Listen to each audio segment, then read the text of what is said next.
சீரியல்களின் full எபிசோடுகளை Sun டிவியில் ஒளிபரப்பான உடனே எக்ஸ்க்ளூசிவாக சன் நெக்ஸ்டில் மட்டும் ஃப்ரீயா பாருங்கள். என்ன ஸ்ட்ரெச் இப்படி இருக்கு? ஸ்ட்ரெச்சஸ் இன்னும் கொஞ்சம் ஷார்ப்பா இருக்கணும். Okay sir.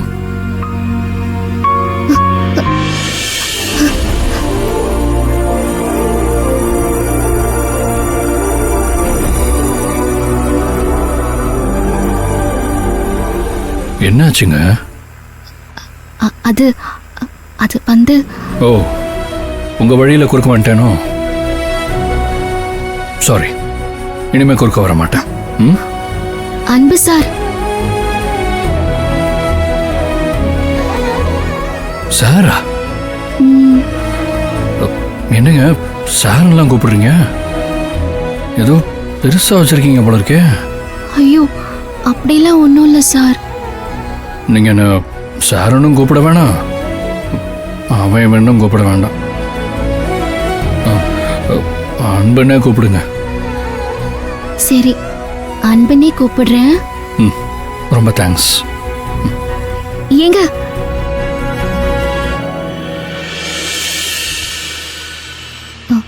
உங்ககிட்ட நான் தனியா பேசணும். எது? நீங்க என்கிட்ட தனியா பேசணுமா? ஏங்க, என்ன பார்த்தா பாவமா தெரியலையா உங்களுக்கு? ஏங்க? பின்ன நான் தனியா கூப்பிட்டாலே ஏதாவது ஏட உடம்பா நடக்கும். இதுல நீங்க தனியா கூப்பிடுறீங்க, கன்ஃபார்மா ஏதோ நடக்க போகுது. ஏங்க, இதுக்கு மேல அடிவாங்க இந்த பாடியில தெம்பில்லைங்க. எதுவா இருந்தாலும் நீங்க இங்கே இருந்து பேசுங்க. அதான் உங்களுக்கும் நல்லது, எனக்கும் நல்லது. எதா இருந்தாலும் எல்லாருக்கும் தெரியும்ல. என்னைய பழி வாங்குறீங்கல்ல? நான் செஞ்சத இப்ப நீங்க எனக்கு செஞ்சு காட்டுறீங்களா? என்ன அழ வைக்க பாக்குறீங்கல்ல? ஏங்க ஏங்க ஏங்க ஏங்க, நீங்களா அழுதுட்டு அதுக்கு நான் காரணம் சொல்ல போறீங்க? சரி, இப்ப என்ன பண்ணணுங்கிறீங்க? நான் உங்க கூட கொஞ்சம் தனியா பேசணும்.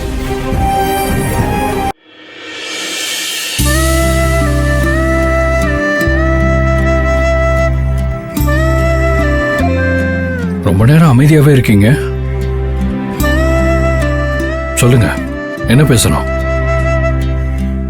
என் மனசறிஞ்சு இது வரைக்கும் யாரையும் நான் எதிரியா நினைச்சதே இல்ல. என்னையே எதிரியா நினைக்கிறவங்களை கூட நான் கஷ்டப்படுத்தினது இல்ல. ஆனா உங்களை எதிரியா நினைச்சு சொல்ல முடியாத அளவுக்கு உங்களை கஷ்டப்படுத்திட்ட. நடந்ததுக்கெல்லாம் உங்ககிட்ட மன்னிப்பு. நிறுத்துங்க. யாருக்கு வேணும் உங்க மன்னிப்பு? நான் கேட்டேனா? உங்க மன்னிப்பெல்லாம் என்னால ஏத்துக்க முடியாது. இங்க பாருங்க, உங்க கோவம் எனக்கு புரியுது. ஆனா நான் எதையுமே வேணும்னு பண்ணல.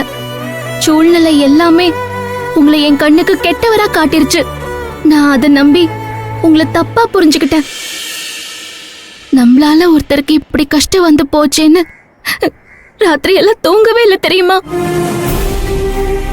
நான் பண்ண தப்புக்கு மன்னிப்பு கேட்கலான்னு வந்தா என் மன்னிப்பை ஏத்துக்க முடியாதுன்னு சொல்லிட்டீங்களே, நான் என்ன தாங்க பண்றது? நீங்க ஒண்ணும் பண்ண வேண்டாம், எப்பவும் போல இருங்க, அதுவே போதும். நீங்க இப்ப என்கிட்ட மன்னிப்பு கேட்டீங்கன்னா எனக்கு நீ நைட்டு தூக்கமே வராது. என்னங்க அப்படி பாக்குறீங்க? தப்பு பண்ணவங்க தாங்க மன்னிப்பு கேட்கணும். நீங்க என்ன தப்பு பண்ணீங்க? யார் வேணாலும் எப்படி வேணாலும் சொல்லட்டும், ஆனா நான் அப்படி சொல்லவே மாட்டேன். உங்க இடத்துல யார் இருந்திருந்தாலும், ஏன் நானே இருந்திருந்தாலும், லேடிஸ் செக்கிங் ரூம்ல செல்போன் வச்ச விஷயத்துல அப்படிதான் நடந்துட்டு இருந்திருப்பேன். ஒரு செக்கிங் ரூம்குள்ள ஆம்பளை யார் போயிட்டு வந்தாலும் சந்தேகம் வரத்தாங்க செய்யும். அதனாலதான் நீங்க என்ன குற்றவாளியா நினைச்சீங்க. தப்பு பண்ணது சூழ்நிலை தான், நீங்க இல்ல. இருந்தாலும் நீங்க அம்பட்டு தூரம் நான் பண்ணலன்னு சொல்லும் போது நான் காது கொடுத்து கூட கேட்கவே இல்லையே. அது தப்பு தானே? லேடிஸ சோதிக்கிற இடத்துல நீங்க போனை வச்சத பார்த்துதான் போலீஸ் கிட்ட ரகு பொய் சாட்சி சொல்ல சொன்னப்போ சரின்னு சொன்னது ஏன் தப்பு தானே? இங்க பாருங்களேன், ஒரு விஷயம் தப்பா சரியான்னு எதை வச்சு முடிவு பண்ணுவாங்க? அவங்க உள்நோக்கத்தை வச்சுதானே. உங்க உள்நோக்கம் என்ன? அன்னைக்கு அன்பை புடிச்சு கொடுக்கணுங்கிறதா? இல்லையே, தப்பு பண்ணவன் யாரா இருந்தாலும் தண்டனை வாங்கி கொடுக்கணுங்கிறது தானே. என் இடத்துல ஒருவேளை முத்துவோ பன்னீரோ ஏன் அந்த ரகுவே இருந்திருந்தா கூட சந்தேகத்தோட அடிப்படையில குற்றவாளி தப்பிச்சிடக்கூடாதுன்னு போலீஸ் பார்த்தேன்னு சொல்லும் போது நீங்களும் சரின்னு தாங்க சொல்லியிருப்பீங்க. உங்க நோக்கம் நல்லதா இருக்கும்போது செயல் மட்டும் எப்படிங்க தப்பாகும்?